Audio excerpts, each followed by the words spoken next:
നമ്മൾ ഒത്തിരി hard work ചെയ്യാതെ തന്നെ ടയർഡായിട്ട് ഫീൽ ചെയ്യാറുണ്ടോ?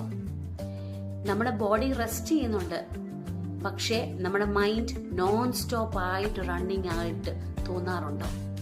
It's not thinking, actually it's overthinking. Overthinking is happening when your mind keeps on replaying your worries and your doubts. നമ്മുടെ ചിന്തകളും നമ്മുടെ ഭയങ്ങളും അല്ലെ എന്തൊക്കെ സംഭവിക്കും, ഈ ചിന്തകളെ നമ്മുടെ മൈൻഡിൽ പിന്നെയും കൊണ്ടുവന്നിട്ട് ചിന്തിച്ചുകൊണ്ടിരിക്കുന്ന ആ പ്രോസസ്സാണ് ഓവർ തിങ്കിങ്. സ്റ്റുഡൻസ് ആയിരിക്കും, പേരൻസ് ആയിരിക്കും, പെർഫെക്ഷൻ ആഗ്രഹിക്കുന്നവരായിരിക്കും, ഒത്തിരി ഡീപ്ലി കെയർ ചെയ്യുന്നവരായിരിക്കും, അവർക്കാണ് ഇത് കൂടുതൽ ബാധിക്കപ്പെടുന്നത്. ഇത് ശരിക്കും പറഞ്ഞാൽ സ്റ്റാർട്ട് ചെയ്യുന്നത് ചിലപ്പോൾ നൈറ്റിലായിരിക്കും, മോസ്റ്റ്ലി അങ്ങനെയാണ്.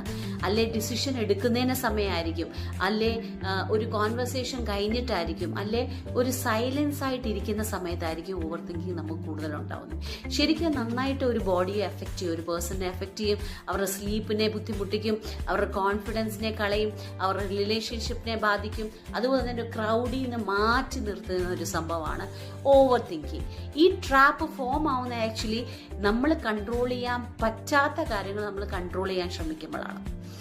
നമ്മൾ മിസ്റ്റേക്സിനെ അവോയ്ഡ് ചെയ്യാൻ ശ്രമിച്ച് അത് ഓവർഡു ചെയ്യുമ്പോഴായിരിക്കും, അല്ലെ നമ്മുടെ ചുറ്റുമുള്ള എല്ലാവരെയും പ്രസാദിപ്പിച്ച് ജീവിക്കാൻ ആഗ്രഹിക്കുമ്പോഴായിരിക്കും.